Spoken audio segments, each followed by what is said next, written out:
and leapt from the lighthouse, his despair to feel. But whispers grew, in the village, stark. Thomas was not real, just a shadow in the dark. A tale of love, lost beneath the sea's cruel crest. For his sweet Morgana, the waves took to their chest. Night after night, the scene replayed, a ghostly reenactment in moonlight's shade. Thomas, a spectre, his heart forever bled, recreating the moment, his love was led to depths below, where silence reigns, and only memories of their love remains. The villagers heard on winds that wailed the cries of tragedy as the night assailed. For Thomas never rests, his soul entwined with Morgana's memory, forever confined. In the darkness, a lament, a sorrowful tale of a lover's leap where love did fail. But deeper still, a truth more profound, in the heart of the sea where lost loves are found. For Thomas and Morgana, in death, unite beyond the reach of day and into the night. A story of love and its tragic end, where shadows weep and spirits bend. So listen close when the sea calls your name, for the cries of tragedy are not just in fame. They speak of love lost beneath the wave, and the souls of the lovers it could not save.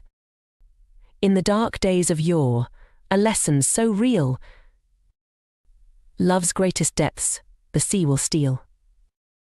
And Thomas, a phantom, in eternal quest, to be with his Morgana in final rest.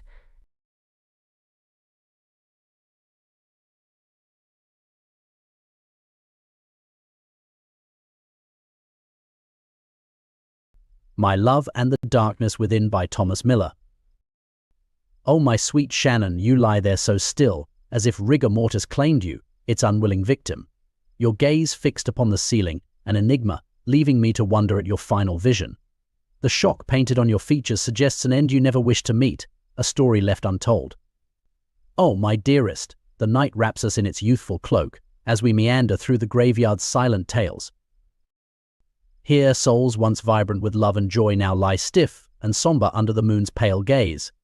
Their stories are etched in stone, a testament to what was, a haunting melody of life's fleeting dance. In the stillness, I hear the whispers of the graves, the soft wailing of the corpses longing for release. They speak of loneliness, a solitude enforced, as the world moves on, leaving them to slumber in peace. The families are gone, the memories fading into night, yet here we walk among the shadows of their plight. Your silent form beside me, a ghostly companion, reflects the darkness within, a sorrow unspoken. In this garden of the departed, our love finds a strange echo, a bond that transcends the boundary of life and death. Together we explore this liminal space, where love and loss intertwine in an eternal embrace. Oh, my sweet Shannon, in this realm of shadows, our hearts navigate the mysteries of the beyond. Though you lie in silence, your spirit whispers to mine, guiding me through the darkness, a beacon of love divine. In this moment between the worlds we find our truth, a love that endures, unyielding, in the face of the night's uncouth. O thou night, with whispers low, beneath thy star's ethereal glow, meet Thomas, dressed in hope's fine thread. For love, he thought, his heart would wed. The evening's breath was sweet and light, a perfect scene for hearts alight. Yet fate, with its cruel, unseen hand, had etched for him a darker plan. His date, a shadow, mist and lost, a twist of death, the dreadful cost. Thomas stood, alone, bereft. In love's quicksand his heart was left. O thou night, why cruelly tease with promises that softly seize, then rend apart with icy claws, leaving but grief's unending pause? The demons sing, in kingdom high, their voices slice the velvet sky. A chorus of madness, fierce and wild, to which his slipping mind complied. Thomas wandered, soul untethered, through streets where once they walked together. Each corner echo, fleeting glance, a step in his macabre dance. O thou night, in thee I drown. Beneath thy cloak, my sorrows crown. The stars above, now judges cold, witness to the madness bold. His laughter merged with tears unkind, a symphony for the clinged. Into insanity's embrace, he vanished, leaving scarce a trace. Yet still, when night descends with grace, and lovers walk in tight embrace, whispers of Thomas fill the air, a caution tender wrought with care. O thou night, with beauty vast, remember love that could not last, and beware the demon's luring song, for in their realm hearts do not belong. In shadows deep, where dreams may die, Thomas roams with insanity nigh. O thou night, once filled with glee, now a tale of tragedy. Foggy Seduction by Thomas Miller. Thomas stood at his window, gazing out at the setting sun.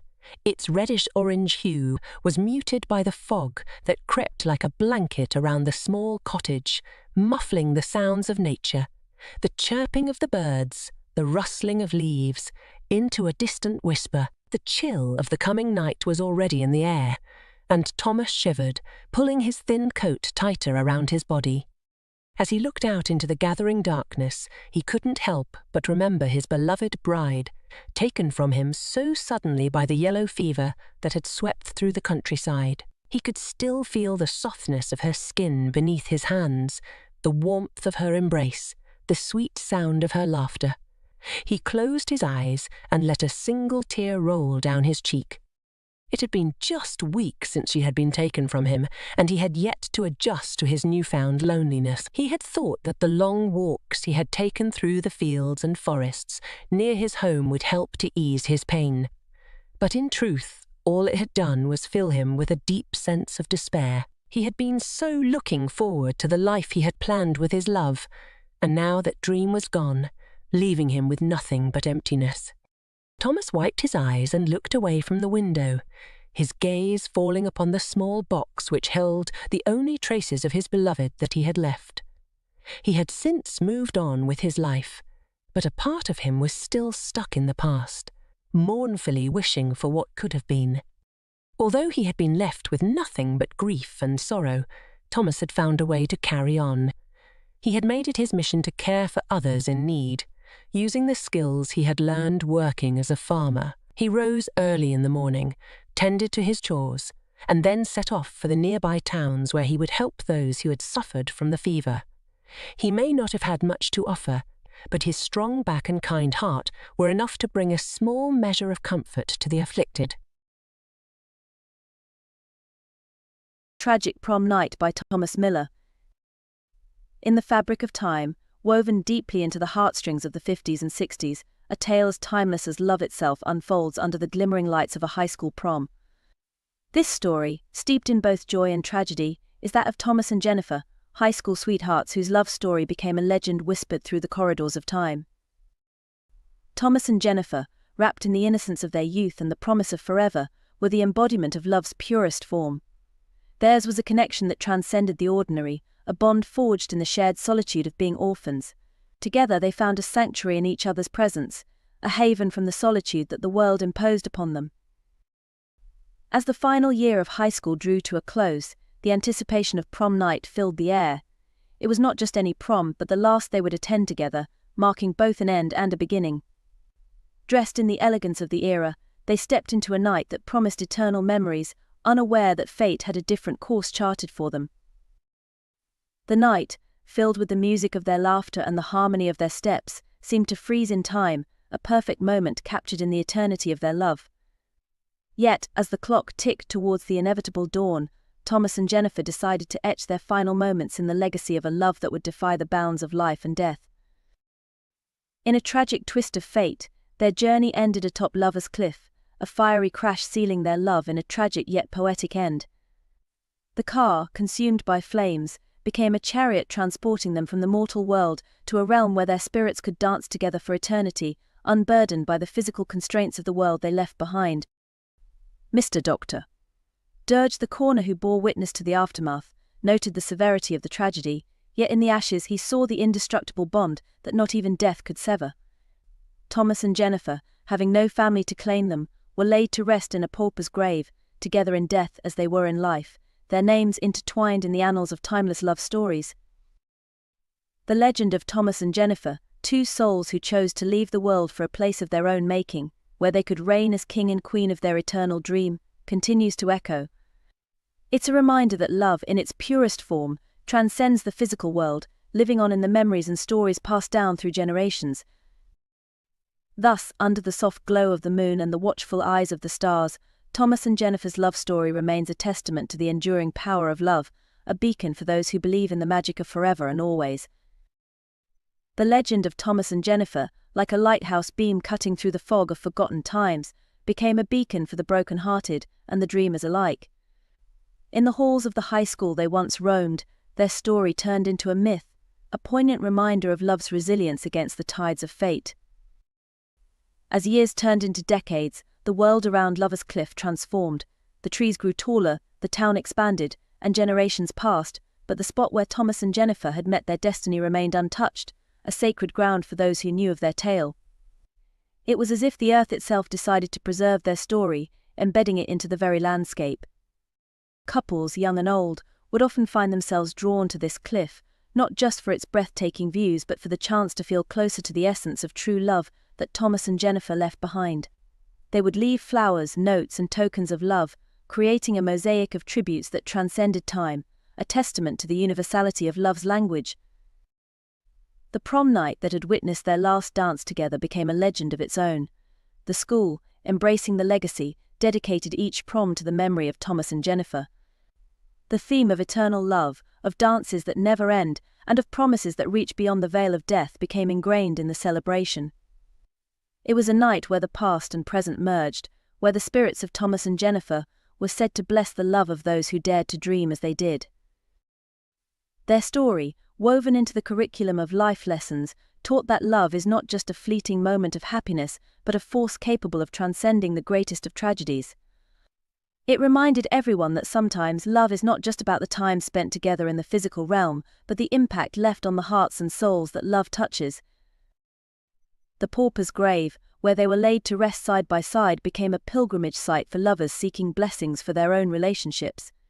It was believed that whispering love vows near their resting place would imbue a relationship with the strength and purity of Thomas and Jennifer's love. And so, as the world spins on, the tale of Thomas and Jennifer endures, a celestial melody playing on the strings of human hearts across time. Their love story, tragic yet beautiful, serves as a reminder that love, in its essence, is an immortal flame. It burns brightly through the darkest nights, guiding lost souls back to the warmth of heart's home, proving that true love, once kindled, can never truly be extinguished. In the tapestry of the town's history, the tale of Thomas and Jennifer became more than just a story. It transformed into a cultural heritage, a chapter of the town's identity that both old and new residents cherished and upheld. Schools taught their story as part of local history, emphasizing not the tragedy, but the transcendent nature of their love that continued to inspire. Local artists, moved by their story, created works that depicted various interpretations of Thomas and Jennifer's prom night, their dance, and the ethereal journey thereafter. These pieces adorned public spaces, libraries, and schools, serving as visual reminders of their eternal love. Every year, on the anniversary of their last dance, the town held a memorial dance, inviting everyone to celebrate love in all its forms. It was a night where the community came together, sharing stories of love lost, found, and cherished, with Thomas and Jennifer's story as the guiding star. The memorial site at Lover's Cliff evolved over time into a beautiful garden, lovingly tended by volunteers. A path lined with flowers led to a simple, elegant monument engraved with their names, and a quote that had become synonymous with their legacy in love: "We find eternity." The garden became a symbol of hope and renewal, a place where people came not only to remember Thomas and Jennifer, but to find solace in their own moments of sorrow and joy. As technology advanced and the world became more connected, the story of Thomas and Jennifer spread far beyond the town's borders.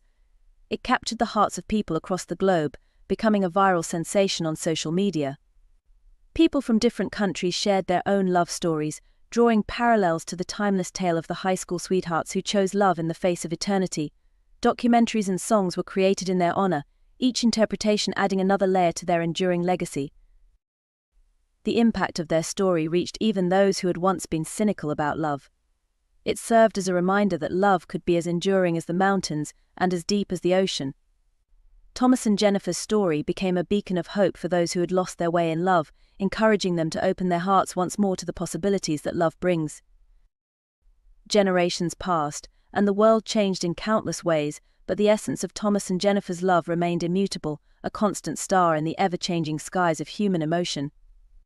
Their story became a legend, one that transcended the bounds of time and space, a narrative imbued with the power to inspire, to heal, and to remind us all of the strength and resilience of the human heart.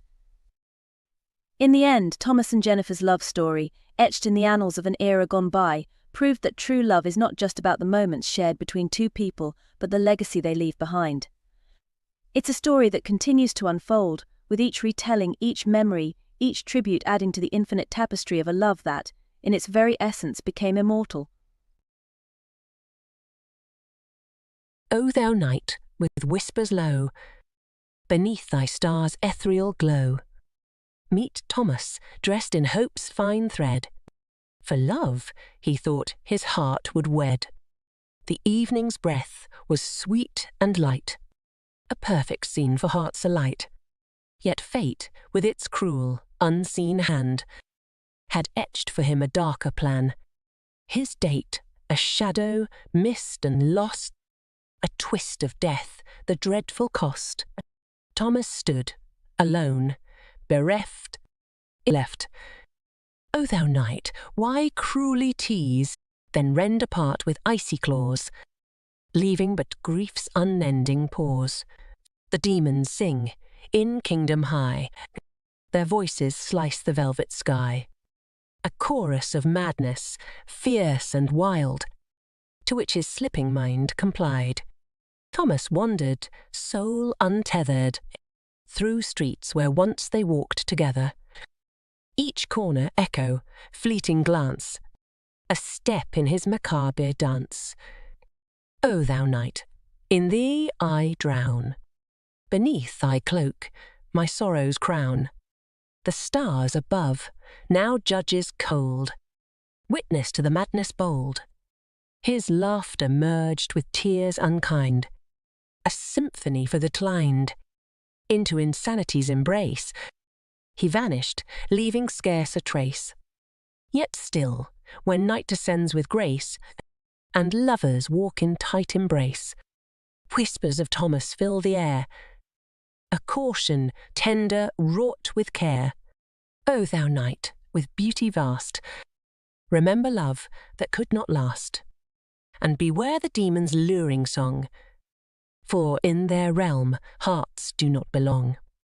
In shadows deep, where dreams may die, Thomas roams with insanity nigh. O thou night, once filled with glee, now a tale of tragedy. Rumours of his past deeds and his questionable methods had spread throughout the medical community. But the hospice board had been desperate. They needed someone to take charge, to bring order to the chaotic centre. And Dr. Chambers had promised them just that. He had promised to bring efficiency, to reduce costs, and to increase the hospice's success rate. And so, with the board's approval, he had taken over the hospice centre, and with it, he had brought his own twisted agenda. Dr. Chambers walked through the halls of the hospice, his steps echoing in the silence. The patients in their rooms watched him with fearful eyes. Dr. Alexa Groundwater had never been one for late nights, but tonight, with the call coming in from the observatory, she had to stay up. Something was happening that no scientist had ever seen before, and she was going to be the one to witness it. The alarms were already sounding as she stepped into the lab. Lights were flashing, and the doors slid open as she walked through. In the center of the room sat a large monitor, and it was here that Alexa found her colleagues gathered around. "What is going on?" she asked, her voice shaking. "We don't know," one of the scientists replied. "It appears to be some kind of seismic activity, but we can't get a reading on it from any of our sensors. We think it's coming from the other side of the planet." Alexa quickly moved over to the monitor, her eyes already scanning the data. It was true. The readings were not normal. She could feel the ground shaking beneath her feet, and she knew something was happening. "We need to get to the observatory," she said urgently. "We have to figure out what's going on before it's too late." The group quickly grabbed their gear and sprinted out into the night. Alexa looked up into the sky as they ran, and what she saw made her gasp. Above them, the stars were disappearing one by one as though someone had drawn a curtain over them. "What is this?" Alexa asked. "It's like the entire planet is being covered in darkness," one of her colleagues replied. They made it to the observatory in record time and began to set up their equipment. Alexa felt a chill of fear as she looked through the telescope. The stars were gone, and in their place was a wall of blackness. It was like someone had taken a giant eraser and wiped out the night sky. "What is this?" she whispered. "We don't know," one of the scientists said. "But whatever it is, it's powerful, and it's getting closer." Alexa continued to watch through the telescope, her heart pounding in her chest. She could now see the blackness moving across the horizon, expanding in all directions. It was like the planet was being swallowed up, inch by inch. She knew it was time to go. She shouted for the others to come, and they ran out of the observatory. The ground was shaking beneath their feet, and the sky had gone completely dark. The only light was from the stars that were still visible, twinkling like distant candles in the night. The group ran for their lives, all of them trying to make it back to the lab before the darkness swallowed them whole. Alexa could feel the fear gripping her chest, making it hard to breathe. She knew that whatever was happening, it wasn't going to end well. But as they reached the lab, Alexa had a strange feeling wash over her. She thought of her family and the life she was about to lose. She thought of the people she had loved and those she had failed. She thought of the planet and the beauty it held and the way it was now being taken away. In that moment, a single tear fell down her cheek, and as the darkness enveloped the earth, Alexa took her last breath. The story of a Bacchus Chronal blooming field by Thomas Miller. In the golden heart of a bustling city that thrived on oil and opulence, Abacus Chronal Bloomingfield carved his empire. His name was synonymous with wealth and power, a titan among men in the oil industry. Apis, with his keen eye for business and relentless drive, transformed the Bloomingfield name into a beacon of success.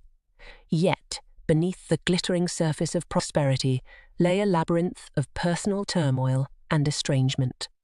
As the years passed, Abacus grew increasingly detached from his family. His relentless pursuit of wealth had created a chasm between him and his loved ones, a chasm deepened by misunderstandings and neglected relationships. The dinner table, once a place of laughter and shared stories, became a silent battlefield of unspoken grievances and buried resentments. Apic's wife, Eleanor, and their 2 children, Charles and Eliza, longed for a sliver of his time and affection, but the oil tycoon was too consumed by his empire to notice the growing rift. His heart, once tender and full of love, had hardened like the steel of his derricks. Tragedy struck on a cold winter night. A devastating fire claimed the ancestral Bloomingfield mansion, taking with it Eleanor, Charles, and Eliza. Abacus was left to face the smouldering ruins of his home, and the empire he had built stood as a mocking testament to the cost of his neglect. In the depths of his despair, Abacus encountered Helena, a woman whose warmth and compassion pierced through the veil of his grief. She was unlike anyone he'd ever known, a beacon of light guiding him through his darkest hour. Helena's presence brought a semblance of peace to Abacus's tormented soul, and in her he found an unexpected chance at redemption. Through Helena's eyes, Abacus saw the world anew. She taught him the value of simplicity, the beauty of a shared meal, and the joy of a heartfelt conversation. Helena's love was unconditional, a balm to his scarred heart. In her embrace, Abacus discovered the truths he had long ignored, that wealth and success paled in comparison to the riches of love and companionship. However, as Abacus opened his heart to Helena, he was haunted by the shadows of his past. The guilt of neglecting his family weighed heavily on him, a constant reminder of the love he had taken for granted. Abacus realized that love, once lost, leaves a void that no amount of wealth can fill. Determined not to repeat his past mistakes, Abacus vowed to cherish Helena and the newfound happiness she brought into his life. He understood now that love was not a commodity to be stored and forgotten, but a precious gift to be nurtured and held close. As Abacus and Helena walked hand in hand, facing the future together, Abacus reflected on the lessons his journey had taught him. He had learned the hard way that the pursuit of wealth could lead to a barren heart, and that the truest form of wealth was found in love and connection. The story of Abacus Crenali Bloomingfield is a tale of love and loss, of redemption and revelation. It serves as a poignant reminder that in the end, it is not the riches we accumulate that define us, but the love we give and receive. Abacus's legacy was not his oil empire, but the lesson that if you find love, never let it go. As the sun set on the horizon, casting a golden glow over the city that had witnessed his rise and fall, Abacus looked to Helena, his heart filled with gratitude and love. In her, he had found his true empire.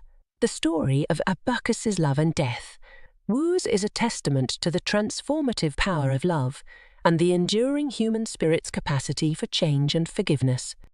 The collapse of a system is not a sudden event, but rather a gradual process marked by warning signs that are often overlooked or ignored. The same can be said for the current state of the medical system in the United States. For years, experts have been warning about the impending collapse of the system, but their warnings have largely fallen on deaf ears. Now, as the system teeters on the brink of collapse, it is clear that their predictions were not unfounded. One of the main reasons for the collapse of the medical system is the overworking and burnout of healthcare professionals, particularly doctors and nurses. These individuals are the backbone of our medical system, tirelessly working long hours to provide care to patients. However, with the increasing demand for their services and inadequate resources, they are stretched thin and their patience is wearing thin.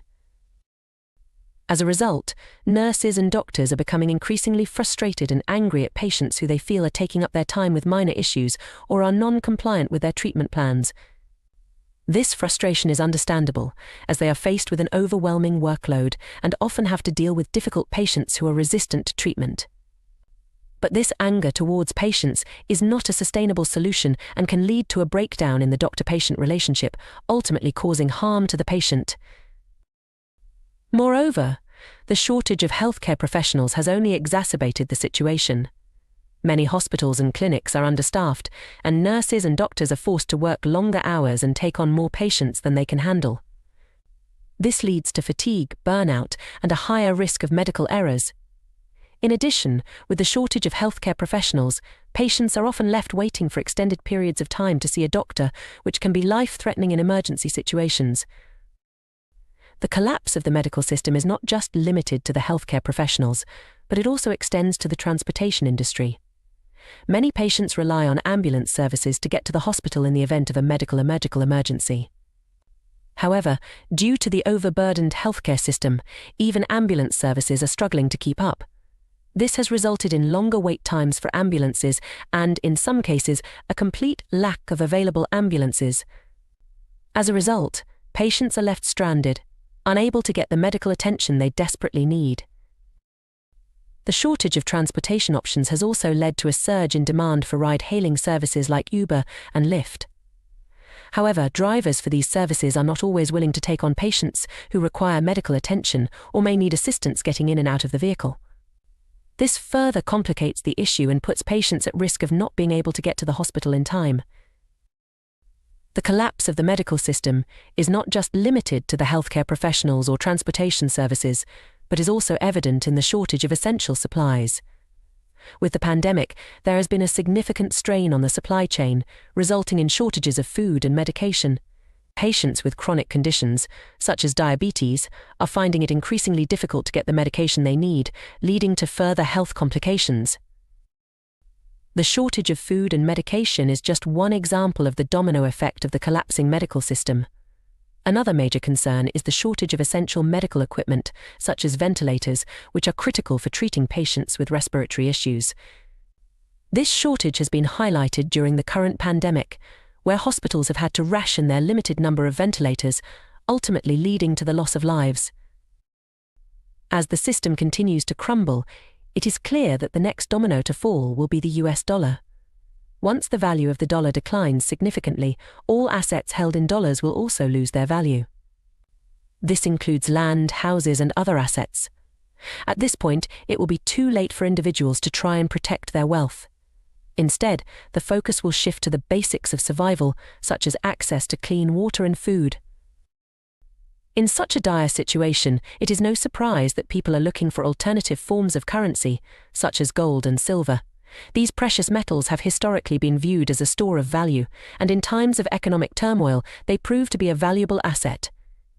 However, the most essential assets in a collapsing system are not material possessions, but rather access to food and water. The collapse of the medical system has exposed the fragility of our society and the importance of being prepared for such situations. The government and institutions responsible for the functioning of the medical system have failed to adequately address the warning signs and take necessary measures to prevent its collapse. As a result, it is now up to individuals to ensure their own safety and well-being. In conclusion, the collapse of the medical system in the United States is a result of years of neglect and inadequate resources. It is a complex issue with far-reaching consequences. The collapse of the medical system is not just a threat to the health and well-being of individuals, but it also has the potential to cause significant economic and social disruptions. It is high time that we start paying attention to the warning signs and take necessary action to prevent a complete collapse of the system. Disclaimer: what you're about to hear is a true story, but remember, sometimes reality is stranger and funnier than fiction. No organs were harmed in the making of this memory. Well, sort of. So there I was, in the heart of our little town, ready for what was promised to be a night of blessings and spiritual uplift. The grand hall was packed, the air buzzing with anticipation. But then, out of nowhere, Adam the Woo took the stage. Yep. The same guy known for turning everyday adventures into YouTube gold, not exactly your go-to for spiritual guidance. Clad in a robe that looked like it had been stolen from a giant's wardrobe, Adam stumbled forward, almost eating the stage floor within seconds. The microphone screeched a less than holy greeting back at him, and his talk of non-blessings left us all scratching our heads. In a wild attempt to steer the ship back on course, Adam called for the organist to belt out Gloria and other hymns, which, honestly, felt as out of place as a penguin in the Sahara. The tension in the room was thick enough to cut with a knife. Then, the moment that sealed the deal, Adam, in all his grace, tripped and went crashing into the organ, turning what was meant to be a divine intervention into a slapstick comedy scene. The organ wailed in protest, a fitting soundtrack to the unfolding chaos. The crowd's confusion quickly turned into a chant for the ages, "We want the Pope," not some YouTuber who doesn't know what a blessing is. It was a chorus of disgruntled yet somehow amused voices, a testament to just how sideways the evening had gone. When the police showed up, they found a scene straight out of a sitcom: a dazed YouTuber, a crowd caught between frustration and laughter, and the poor, beleaguered organ. That night was meant to be a solemn gathering, but it ended up as a story we'd all recount with a mix of disbelief and chuckles. Trust me, it's not every day your town's blessing ceremony turns into an impromptu comedy show. The Dawn of the Reclaimed of the United States of America, by Thomas Miller. In a world frayed at the edges, humanity teetered on the brink of oblivion. The economy had crumbled like ancient ruins under the weight of greed and corruption, leaving behind a society starved of both resources and hope. The once mighty pillars of law and order were now nothing more than echoes in the chaos that had engulfed the cities and towns.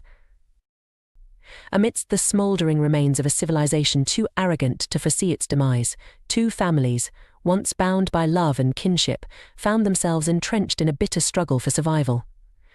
The Clarksons and the Millers, neighbours and friends for generations, had turned against each other in a world where trust was a forgotten currency.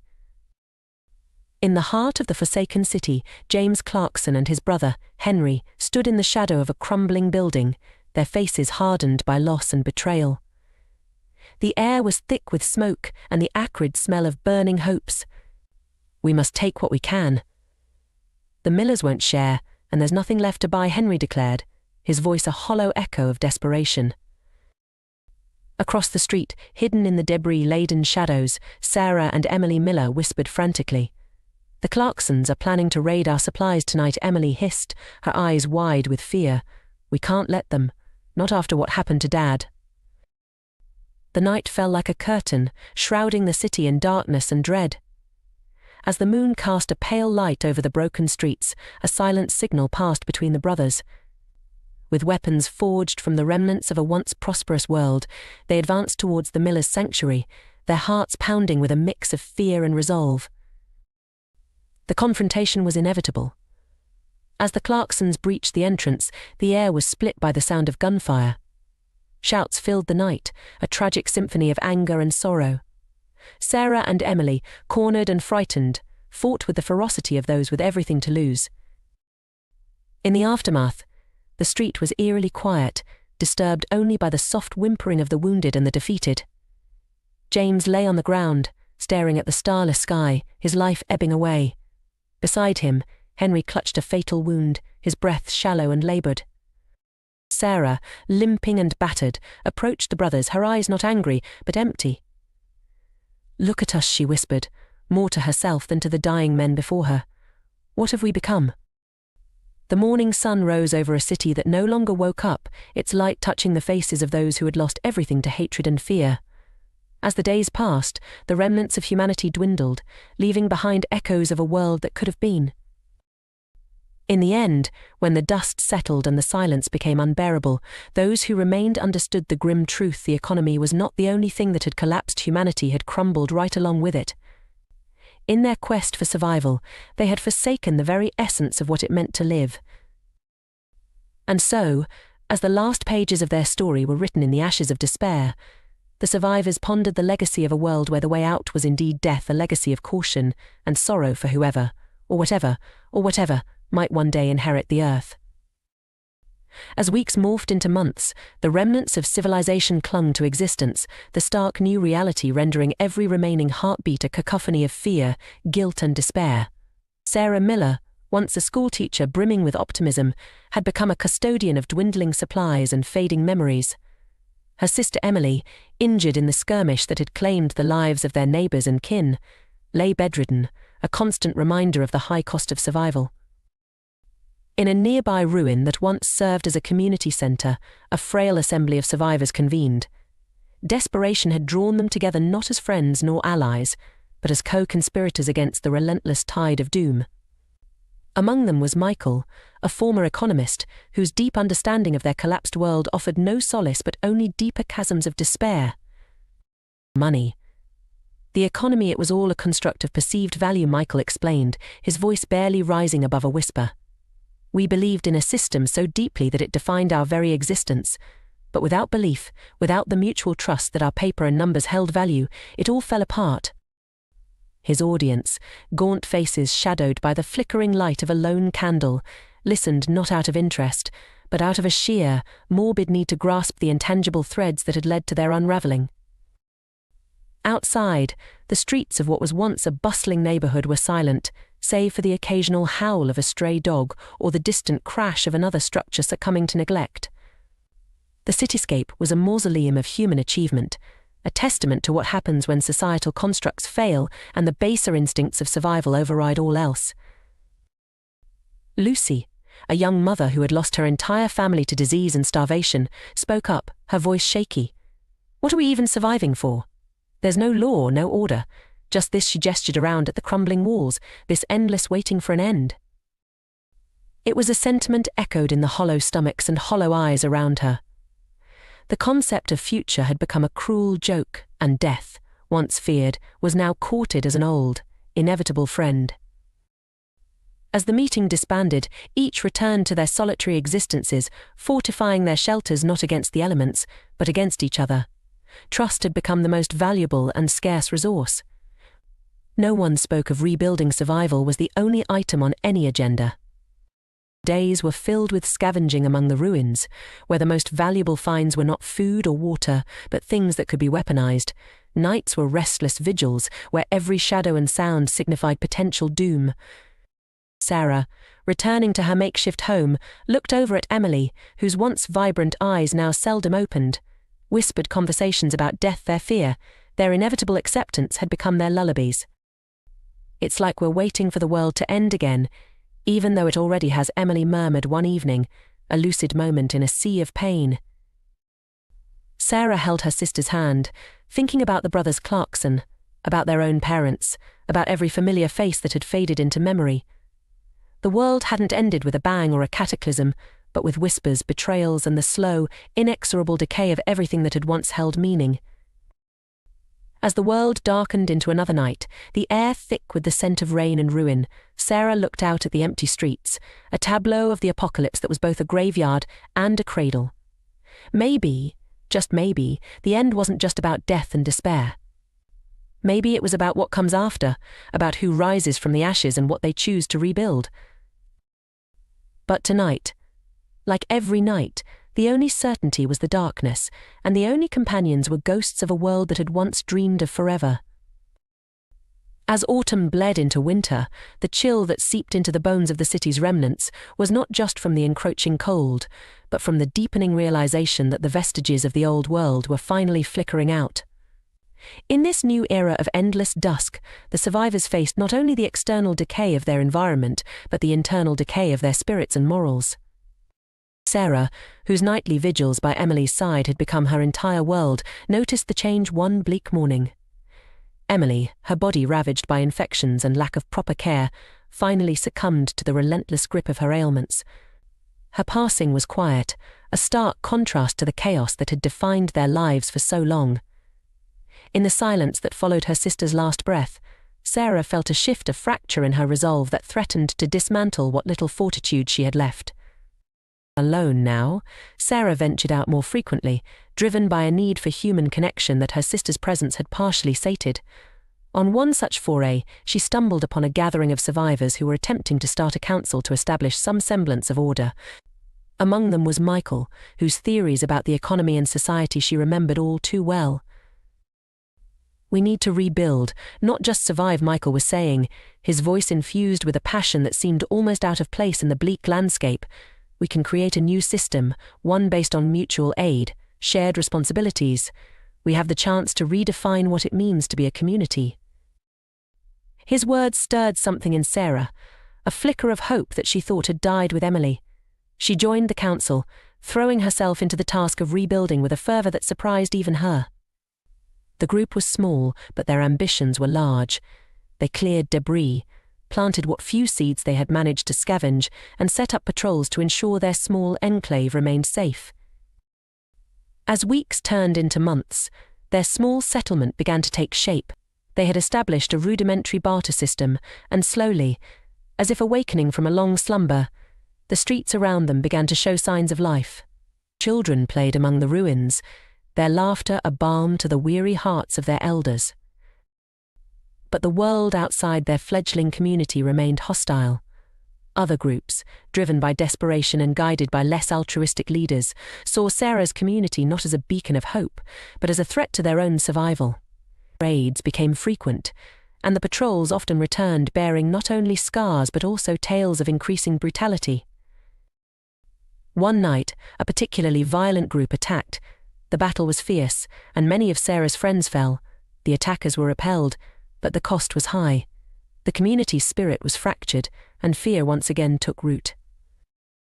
In the aftermath, as they buried their dead, Sarah stood over the fresh graves, her heart heavy with grief. She realized that while they had tried to build something new, the shadows of the old world, the greed, the violence, the despair still clung to them, stubborn and yielding. Michael approached her, his face etched with sorrow. "Maybe we were too optimistic," he admitted. "But we can't give up. Not while there's still a chance to make this right." Sarah looked around at the battered faces of her community, at the children who had known nothing but ruin, and felt a resolve steel within her. "No," she said firmly. "We won't give up. We'll rebuild, and we'll learn. We'll make a world worth living in, not just surviving." And so, with determined hearts, they set about repairing their enclave, strengthening their defences and deepening their bonds. They understood now that the path to rebuilding was fraught with challenges, both from within and without, but they were committed to forging a new path through the desolation, to create a spark of civilization in a world that had seen too much darkness. In the heart of what was once the bustling, expansive nation of the United States, the remnants of society struggled beneath the shadow of its former glory. The great cities that had housed millions and fostered dreams of innovation and prosperity were now skeletal frameworks, haunting reminders of a fallen epoch. Amidst this backdrop, Sarah's community, nestled in the ruins of a city that once thrived as a beacon of commerce and culture, represented a flicker of hope amidst widespread desolation. As winter thawed into a grudging spring, the community's efforts at self-governance began to crystallize into something resembling the democratic foundations upon which the old country was built. They held meetings in the shell of a municipal building, its walls covered in vines and its floors a mosaic of shattered glass and resilience. Here they debated not just their survival strategies, but the ethos of their new society. It was in these debates that the true challenge of their endeavor emerged, not merely to survive, but to reflect on what had led humanity to this brink. "We're not just rebuilding homes, we're laying the groundwork for a future where this," Michael gestured broadly at the ruins around them, "doesn't happen again." Sarah took up a role that felt part educator, part leader, prompting her fellow survivors to consider the past critically. "We have to look at what led us here," she insisted during one of their assemblies. "Our reliance on a system that valued profit over people, our blind belief in endless growth on a finite planet, our divisions that were exploited for political gain, these were our downfalls." Their community, though small, began to attract more survivors, drawn by stories of a place where people were trying to do more than just scrape by.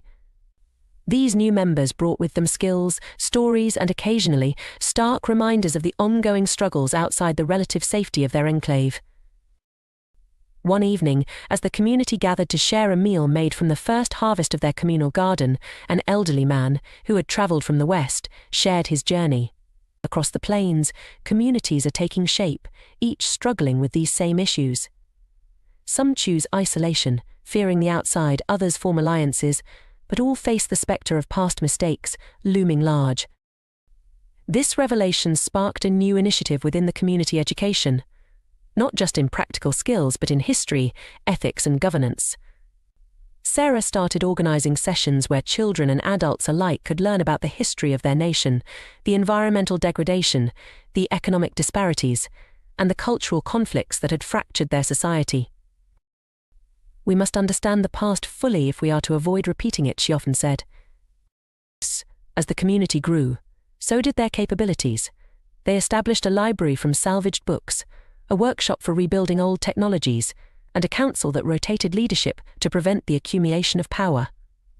The principle of transparency governed all their decisions, a direct response to the secretive dealings that had characterized the last days of the old government. News of their progress spread, and with it came new challenges. Some neighboring groups viewed their prosperity as a threat, leading to tensions that tested their commitment to their ideals. Yet, each conflict was also an opportunity for dialogue, and slowly some of those who once threatened the community joined it, swayed by its ideals and inclusiveness. In this new world, Sarah and her companions discovered that the true foundation of a society is not its economy or its laws, but the shared commitment of its people to uphold values of fairness, sustainability, and respect for all life. As they built, learned, and grew, they sowed the seeds not just for survival, but for a renaissance of the principles upon which their old nation once proudly stood, hoping this time to avoid the pitfalls that had led to its demise.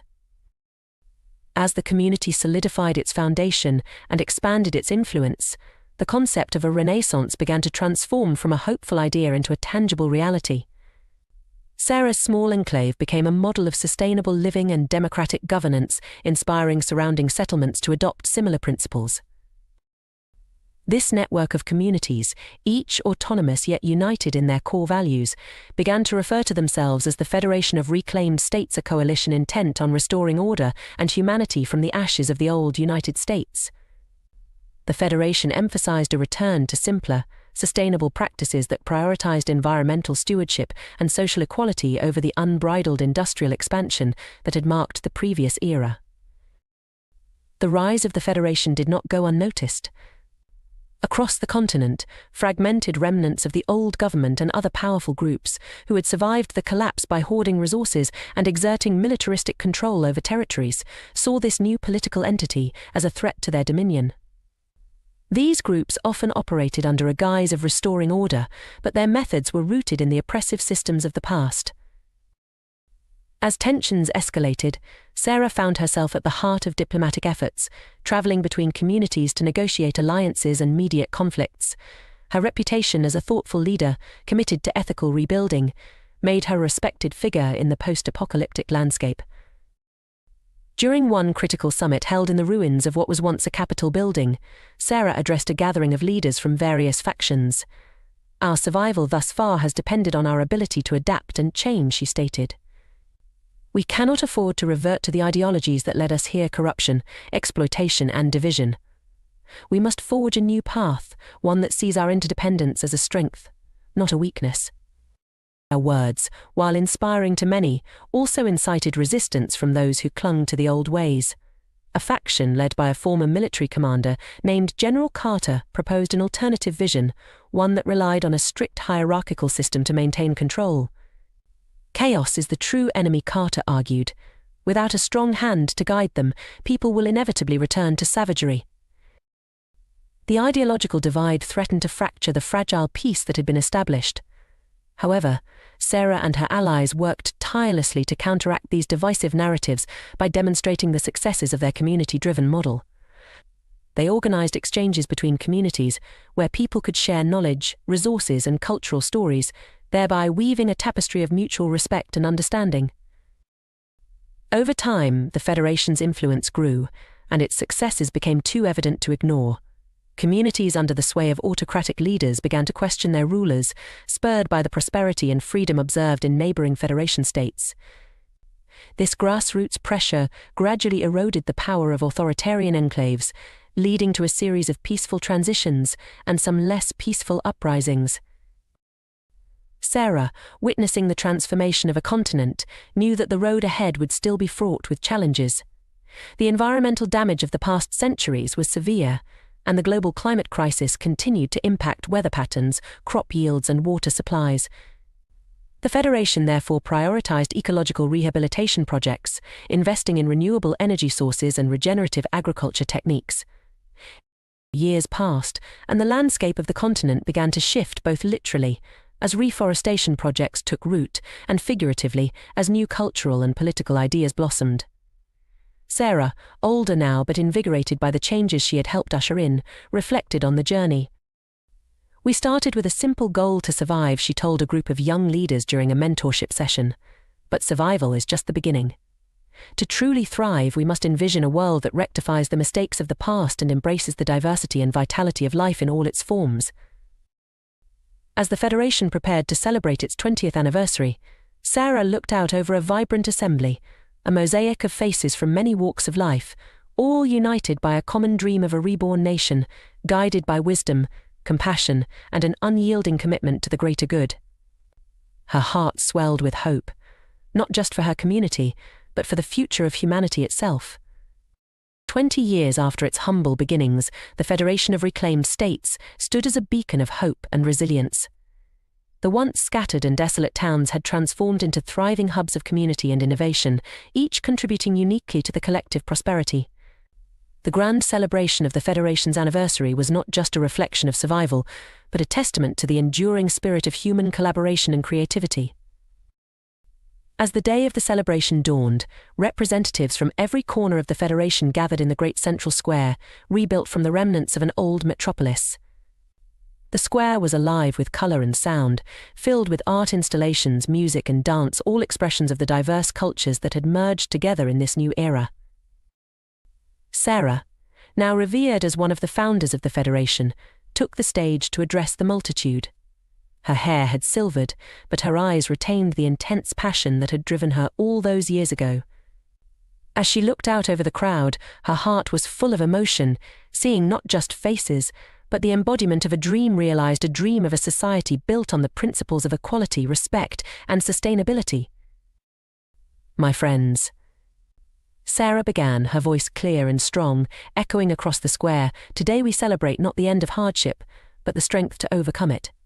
We have built more than just buildings and roads, we have woven a fabric of society that values every thread, no matter its color or texture. She paused, allowing her words to resonate, her gaze sweeping over the crowd. We stand here today as proof that from the ashes of the old world, a new world can rise, one that learns from the past and looks to the future with unwavering hope. We have faced darkness, despair, and division, but together, we have turned those trials into the foundation of something truly magnificent. Around her, digital screens displayed images of the Federation's achievements, lush green spaces that had replaced barren wastelands, schools that offered education to every child, and community centers that ensured no one was left to fend for themselves. The screens also showed projects in progress, like the restoration of natural habitats and the expansion of clean energy facilities. But let us not become complacent, Sarah continued, her voice imbuing every word with urgency. Our work does not end with what we have built. It continues every day in how we live, how we treat each other, and how we care for our planet. We are the stewards of this earth, and it is our duty to ensure that the generations to come inherit a world not of scarcity and fear, but of abundance and peace. The crowd erupted into applause, a powerful wave of sound that seemed to carry all the hopes and promises of the day. Sarah stepped back, allowing other leaders to share their visions for the future, each voice adding to the chorus of a unified dream. As the sun set on the celebration, the sky ablaze with hues of orange and pink, lanterns were released into the sky, each one carrying a message of hope written by a citizen of the Federation. Watching them float upward, Sarah felt a profound connection to the past and future, a bridge between what had been and what could be. The Federation, once just a fragile hope amid chaos, had become a testament to humanity's capacity for rebirth and redemption. In the faces of the children watching the lanterns drift into the twilight, Sarah saw the true victory of their endeavors, not the silencing of discord, but the creation of harmony. As the stars began to pepper the sky, Sarah whispered to the wind, "From darkness we have crafted light. May it guide us forever onward with that." The celebrations continued into the night, a vibrant symphony of life and joy, echoing the unbreakable spirit of a reborn nation. Echoes of a Lost Chord by Thomas Miller. In the flourishing year of 1904, America was a nation on the brink of greatness, its ambitions charged with the electric promise of progress. Thomas, a humble man with a gentle soul, and Harriet, his vivacious wife, were the epitome of a love story penned by the hands of fate. They lived their lives in harmony, often finishing each other's sentences, their laughter blending seamlessly with the lively ragtime tunes filling their small town's air. However, as the winds of change brought whispers of prohibition, a looming era of sin and secrecy, so too did they usher in shadows that would eventually cloud their blissful union. The couple, once inseparable, found their bond tested as the 1920s roared into life. The world around them buzzed with new ideas and bold movements, but not all change was for the better. By the early 1930s, their marriage had become a facade, masking the painful truth of Harriet's affair with Herman, the neighbor next door. The gossip that once simmered in hushed tones now roared in the streets, and Thomas, caught in a tormenting love triangle, was pushed to the brink. In a fit of rage born from a broken heart, he committed the unthinkable, ending the lives of Harriet and Herman. Convicted and condemned, Thomas was imprisoned, his spirit as confined as his body. The years in his cell passed with the slow agony of a man who had lost everything. He was a shadow, a whisper among the other inmates, known yet unknowable. His grief and guilt were his only companions until, in a final act of despair, Thomas took his own life. His last agonized scream echoed through the prison corridors, a haunting reminder of his tragic end. Unbeknownst to Thomas, he left behind a son, Herbert, who had grown up in the cold embrace of an orphanage. When Herbert learned of his father's death, he wished for nothing more than to have known the man behind the name. As a mortician, Herbert took it upon himself to prepare his father's body, a solemn task that brought him no closure, only more questions. The funeral was a silent affair, attended only by Herbert and the lifeless form of the man he could never call father. As he mourned alone, a mysterious woman entered the funeral home. Her presence was as startling as it was intriguing: bright red hair, captivating eyes, and a sorrowful beauty. She introduced herself as Jez, Herbert's mother, and revealed her own hidden past with Thomas. All night, Herbert and Jez talked, unraveling the tangled threads of their family's history. Jez apologized for her absence, explaining the complexities and fears that kept her away. As dawn broke, Herbert realized that while he could never reclaim the years lost with his father, he could build something new with his mother. In the quiet aftermath of revelation, as he sat in his office surrounded by the tools of his trade, Herbert understood that love, though often born of pain, has the power to heal and transform. His life, once shadowed by his father's sins, now held the possibility of forgiveness and new beginnings. In the echo of a lost chord, Herbert found not just answers but also the chance to change the melody of his own life. The True Meaning of the Open Road by Thomas Miller. In the vast expanse of the American Southwest, where the sun sets with a golden hue that seems to set the very air ablaze, lies the iconic Route 66. This storied road, a symbol of freedom and adventure, stretches across the heartland, connecting the small towns and communities that dot its path. It's more than just asphalt and signs, it's a living museum of Americana, a testament to a bygone era that continues to captivate the imagination. As I journey down this historic route, each mile seems to tell a story, each bend in the road promising a new chapter of discovery. The small towns, once thriving hubs of activity, now whisper tales of their past glory to anyone willing to listen. These are places where everyone knew your name, where the local diner wasn't just a place to eat but a community gathering spot, where stories were shared over a cup of coffee, still warm from the pot. Driving through, I can't help but be drawn to the roadside attractions that defined the golden age of American road trips in the 60s and 70s. Even though many are boarded up, their spirit remains undiminished. The giant, faded billboards still beckon with promises of mystery and wonder, from the largest ball of twine to the caverns proclaimed to be bottomless. Each one holds a story, a piece of history that refuses to be forgotten. Standing there, with the cool desert breeze brushing against my face, I can almost hear the laughter and joy that once filled these places. It's as if the air itself is imbued with the memories of families who found delight in these simple pleasures. One such memory comes to life as vividly as if it were happening right before my eyes. I imagine a family, much like any other, pulled over at one of these attractions on a hot summer day. The grandparents, with smiles as wide as the horizon, buy their grandchildren ice cream, their first taste of this sweet treat causing eyes to light up with pure joy. The laughter that follows is infectious, echoing through the air and time itself.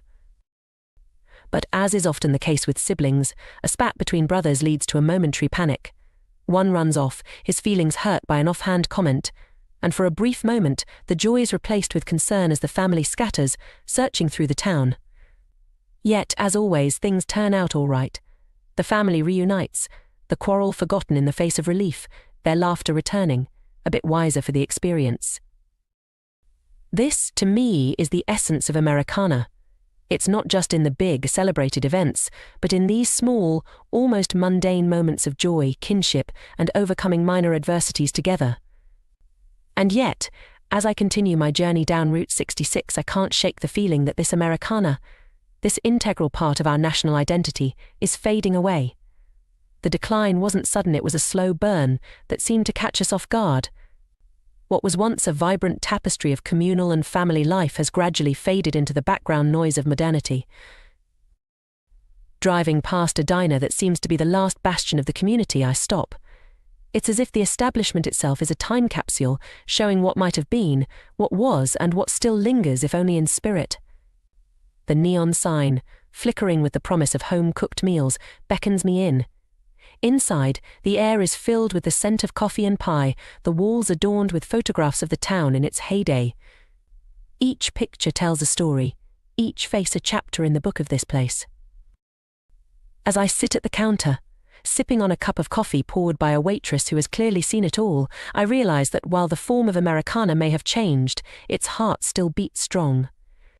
It's in the resilience of these small towns, in the memories cherished by those who remember, and in the stories passed down to those too young to have witnessed it themselves. It's in the realization that despite the boarded-up attractions and the quiet streets, the spirit of those times lives on. Perhaps the true essence of Route 66 and the Americana it represents isn't in the physical remnants we strive to preserve, but in the connections and memories they inspire. As I continue down the road, I carry with me not just the sights and sounds of this journey, but the heartfelt understanding that, though the world changes, the joy, laughter, and sense of community that once flourished along this iconic highway will always find a way to endure. In the end, that's what makes the open road so endlessly fascinating, the promise of discovery, not just of places, but of ourselves and the bonds that tie us to our past and to each other. The sun dips lower, painting the sky with strokes of orange and purple as I make my way further along Route 66. This highway, a ribbon of dreams stretching across the heartland, invites not just nostalgia but reflection. With each passing mile, the road seems to ask, what have we lost, and what remains to be found? As night falls, the neon signs of motels and diners begin to glow, beacons in the growing darkness. These lights, reminiscent of a time when travel was as much about the journey as the destination, still offer a warm welcome to the weary traveller. In one such place, a neon sign flickers with the name Starlight Motel, its rays casting a soft glow over the classic cars parked outside. Here, the past and present merge, offering a night's rest that promises dreams filled with the adventures of yesteryear. Inside the motel's lobby, the decor is a testament to the era it was born from. Vinyl records and posters of rock and roll icons line the walls, while a jukebox in the corner plays hits from the 60s and 70s.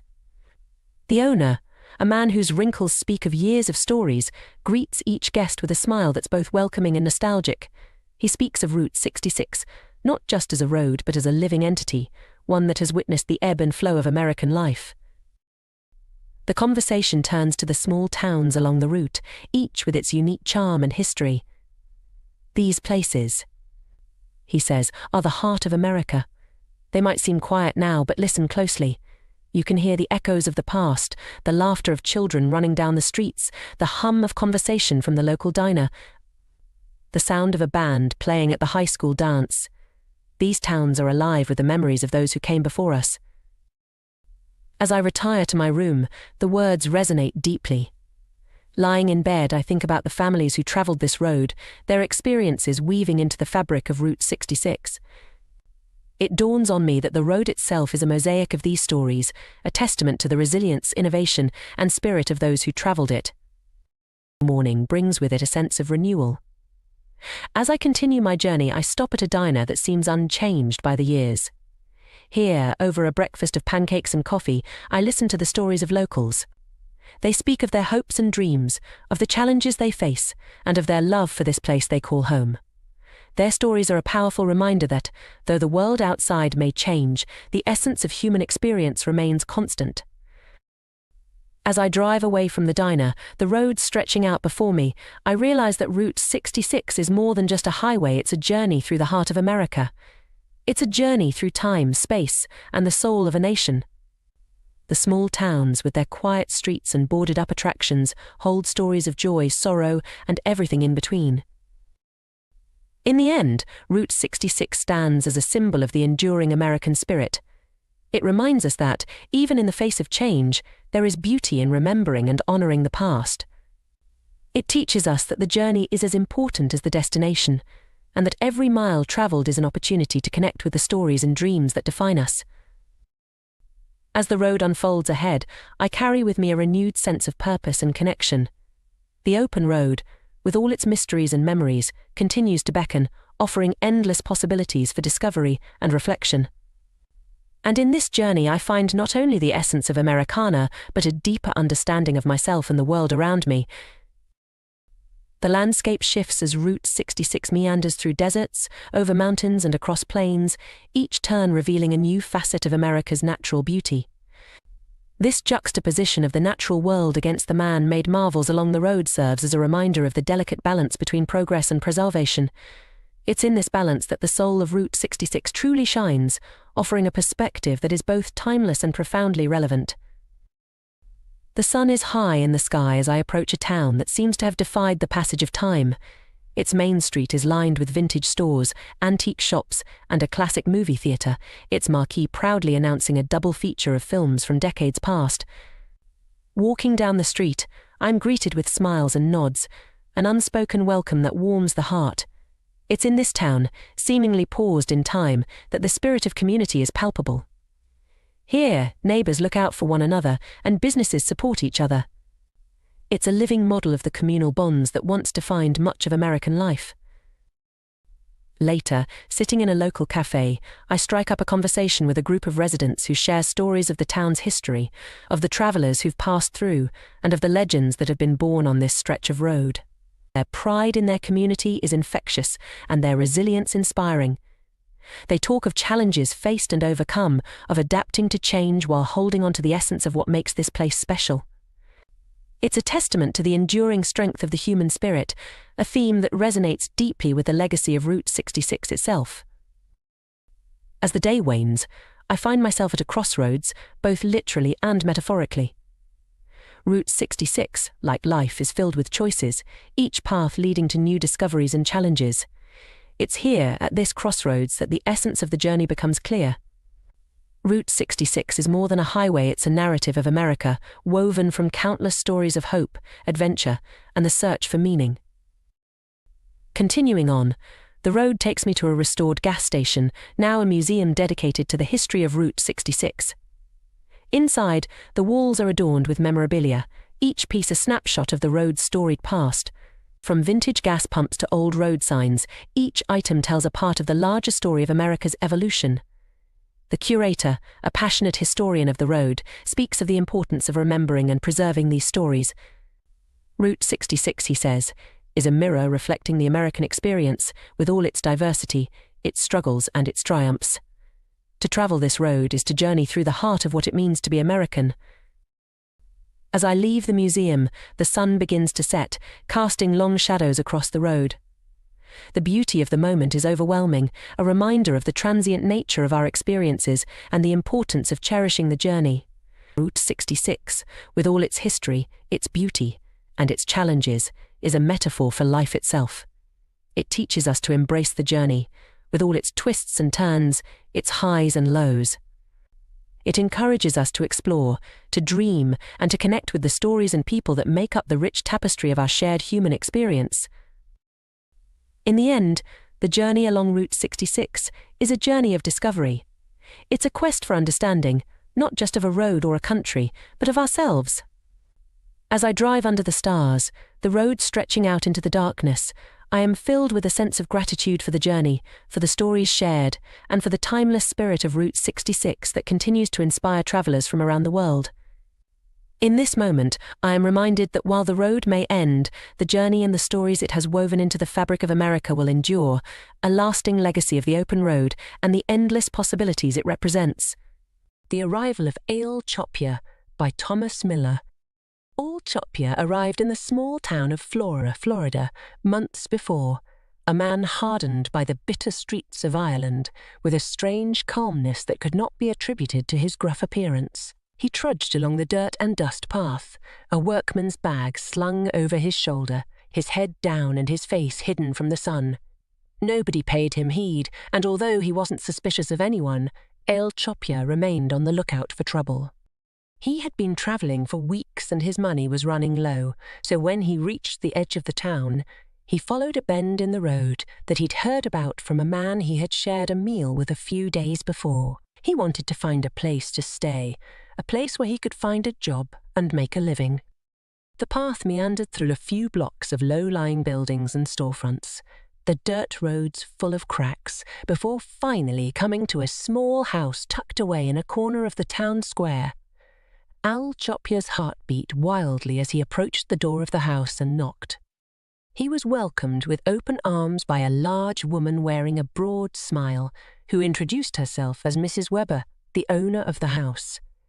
She had been expecting him, and she had a job for him as a butcher in her family's small store. Al Chopya welcomed the offer with open arms and was soon spending his days cutting and portioning meats for the townsfolk. Although the people of Flora were friendly and kind, they eyed Al Chopya with suspicion when he went around town. He knew they were suspicious of his past, and although he never revealed his true identity, he did wear a sword at his waist. This was enough to make the townsfolk wary of the new butcher and to keep their distance. In the months that followed, Al Chopya earned the trust of his employer, Mrs. Weber, and the people of Flora. He was diligent in his work, and his prices were fair for the quality of the meats he cut. He also found a friend in Weber's son, Tom, who was often there to help him in the store. But beneath the smiles and suave demeanour of Al Chopya, there lurked a dark side. For beneath his friendly exterior lurked a man with a passion for butchering. He loved the smell of fresh meat, the feel of the blade in his hands, and the rush of power that came with taking a life. He had discovered this passion by accident when, as a child in Ireland, he had killed his own mother in a fit of rage. Since then, he had used his knife to take the lives of countless women, usually those who were crippled or disabled in some fashion. He found them easy to catch, and they never put up a fight. I kind of became an honest individual. Not honest, but I am an honest individual. I mean, I became a proper patient that listens to the nurses now. As my heart's getting decreasing in strength and everything else, and I learned that they're there to help me, not hinder me. But anywho, Mr. Al Chopya Goes to Town by Thomas Miller.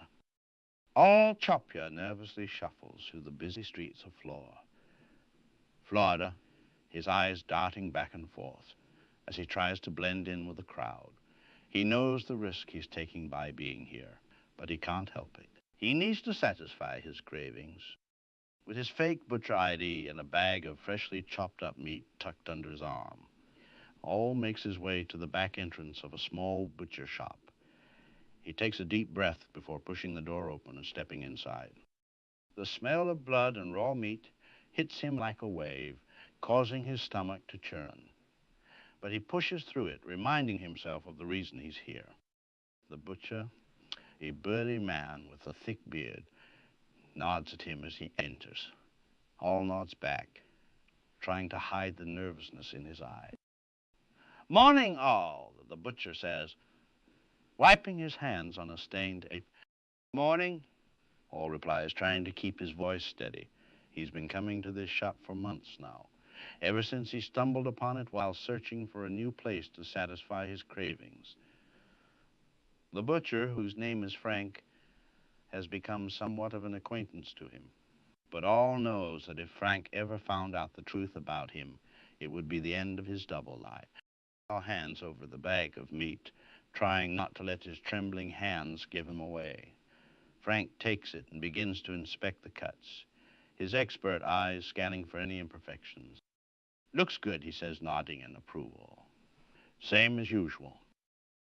Al nods, handing over a wad of cash. Frank pockets it without counting and hands Al a wrapped package of fresh meat. "See you next week," Frank says with a grin before turning back to his work. Al nods, quickly exiting the shop. He lets out a breath he didn't know he was holding and walks briskly back to his car. He can't wait to get home and satisfy his hunger. As he drives back to his small apartment on the outskirts of town, Al's mind begins to wander. He thinks about his past, the reason he's living this double life. He remembers the orphanage where he grew up, the abuse he suffered at the hands of the nuns who ran it. He was just a child, innocent and alone. But the nuns saw him as nothing but a tool to be used and discarded. They would beat him, starve him, and make him do unspeakable things. And through it all, he became fascinated with the taste of blood. It wasn't until he ran away from the orphanage at the age of 18 that he discovered his true desires. He found himself drawn to the meat aisle in the grocery store, the smell of raw meat calling to him like a siren's song. And one day, he couldn't resist any longer. He bought a small piece of steak and took it home, cooking it up and devouring it with a primal hunger he had never felt before. From then on, he couldn't deny his cravings. He would go to great lengths to obtain fresh meat, sometimes even resorting to killing animals in the woods near his apartment. But it wasn't enough. He wanted more, and he knew he couldn't keep living this way. That's when he came up with the idea of posing as a butcher. He would buy meat from the grocery store, chop it up, and sell it to people like himself. People who had a darker side, a hidden craving for human flesh. All pulls into his apartment complex and quickly makes his way up to his small, dingy apartment. He locks the door behind him and unwraps the package of meat. The smell of fresh blood and meat fills his nostrils, making his mouth water. He takes a small bite, savoring the taste of the human flesh. And for a few moments, he feels alive. But then the guilt kicks in. He knows what he's doing is wrong, that he's taking another human life just to satisfy his own desires. He quickly finishes his meal and throws the rest of the meat in the small freezer he keeps hidden in his closet. He knows he needs to dispose of it soon before it starts to rot. But for now, he pushes the guilt to the back of his mind and goes about his day trying to forget about the darkness that lurks within him. Weeks go by without incident, and all begins to feel like he's finally found a balance between his two lives. But then one day, everything changes. As All is making a delivery to one of his regular customers, a woman he knows only as Mrs. Jenkins, she invites him in for a cup of tea. All hesitates, knowing that he needs to keep his distance from his customers, but something about the woman's warm smile and kind eyes draws him in. He follows her into her quaint little kitchen, the smell of freshly baked cookies filling the air. Mrs. Jenkins hands him a cup of tea and sits down across from him. "I just wanted to thank you for always providing such quality meat," she says with a smile. It's not easy to find these days. All nods, unsure of what to say. He's never been one for small talk. "I hope you don't mind me asking, where do you get your meat from?" Mrs. Jenkins asks, sipping her tea. Al's heart skips a beat. He knows he can't tell her the truth, but he also can't come up with a convincing lie. He stumbles over his words, trying to come up with something, anything to say. But Mrs. Jenkins is persistent. "Is it a family business?" All knows he's backed into a corner. He can either tell her the truth and risk everything, or continue to lie and risk her finding out the truth some other way. And then, without warning, Mrs. Jenkins stands up and heads towards the kitchen door. "I'm sorry for prying," she says with a smile. "I'll leave you to enjoy your tea." As soon as she's gone, lets out a sigh of relief. He knows he's been lucky this time, but he also knows that he needs to be more careful in the future. He finishes his tea and quickly leaves, grateful to have escaped without revealing his true identity. But as he drives back to his apartment, he can't shake the feeling of unease that has settled in his stomach. He knows that eventually he'll make a mistake and someone will find out the truth. And when that happens, he'll have to face the consequences of his actions. But for now, he continues to live his double life, struggling with his desires and trying to hide the darkness that lurks within him. And as he lies awake in bed that night, he can't help but wonder how much longer he can keep it up before his secret is revealed. My Love and the Darkness Within by Thomas Miller. Oh, my sweet Shannon, you lie there so still, as if rigor mortis claimed you, its unwilling victim. Your gaze fixed upon the ceiling, an enigma, leaving me to wonder at your final vision. The shock painted on your features suggests an end you never wished to meet, a story left untold. Oh, my dearest, the night wraps us in its youthful cloak, as we meander through the graveyard's silent tales. Here, souls once vibrant with love and joy now lie stiff and somber under the moon's pale gaze. Their stories are etched in stone, a testament to what was, a haunting melody of life's fleeting dance. In the stillness, I hear the whispers of the graves, the soft wailing of the corpses longing for release. They speak of loneliness, a solitude enforced, as the world moves on, leaving them to slumber in peace. The families are gone, the memories fading into night, yet here we walk among the shadows of their plight. Your silent form beside me, a ghostly companion, reflects the darkness within, a sorrow unspoken. In this garden of the departed, our love finds a strange echo, a bond that transcends the boundary of life and death. Together we explore this liminal space, where love and loss intertwine in an eternal embrace. Oh, my sweet Shannon, in this realm of shadows, our hearts navigate the mysteries of the beyond. Though you lie in silence, your spirit whispers to mine, guiding me through the darkness, a beacon of love divine. In this moment between the worlds we find our truth, a love that endures, unyielding, in the face of the night's uncouth. The pure silence of the sea.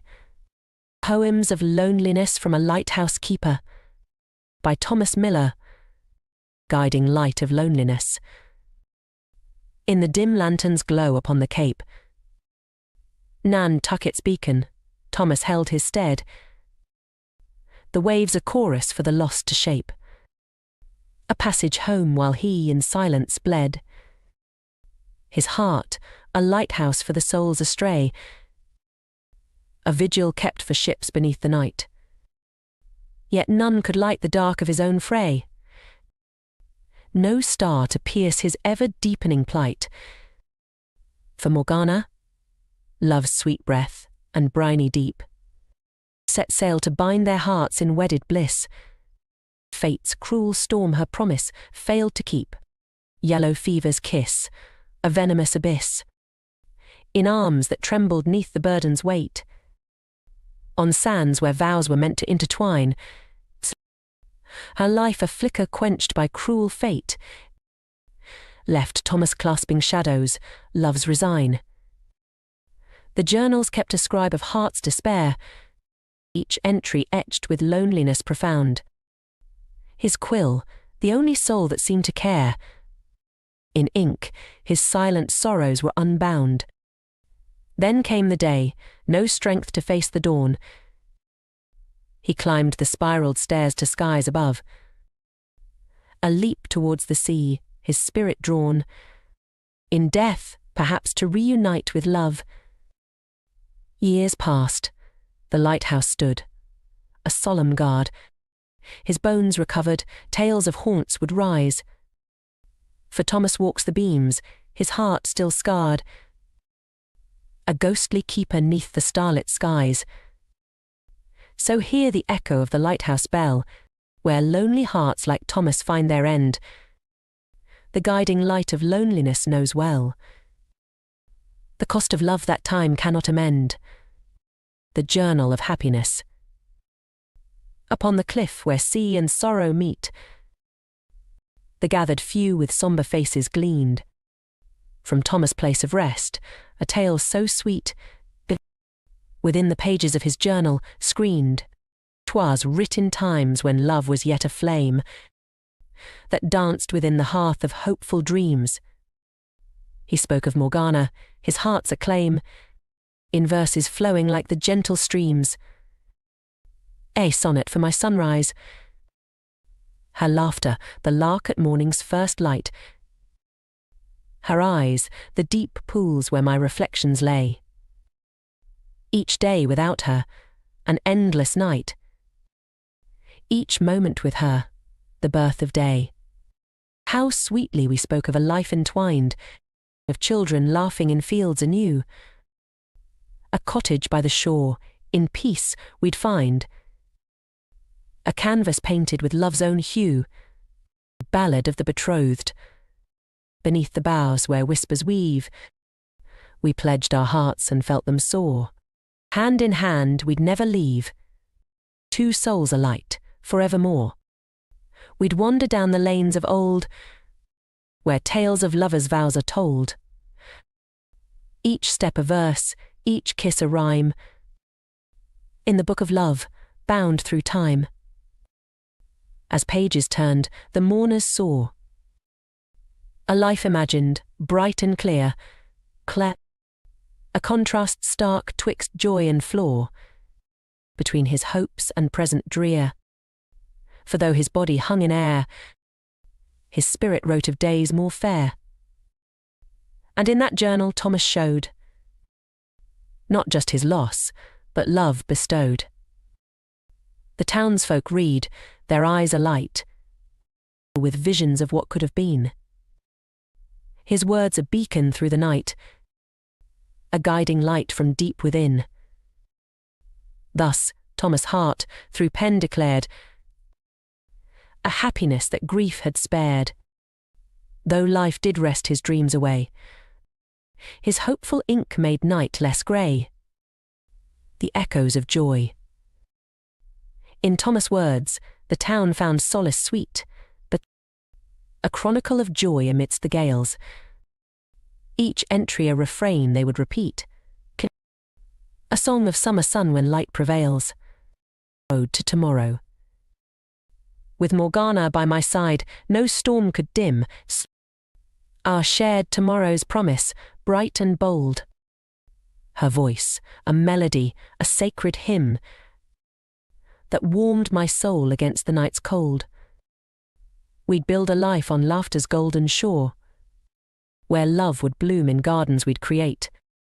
Each morning's kiss, a vow to evermore. A pledge of hearts no tempest could abate. Verse for the veil. The gown she'd wear, spun from the purest light, her veil a cascade, soft as morning mist. I'd stand in awe, a groom in love's own right, await the moment our lips first kissed. The chapel bells would chime, a joyful sound, our friends and kin to witness this our start.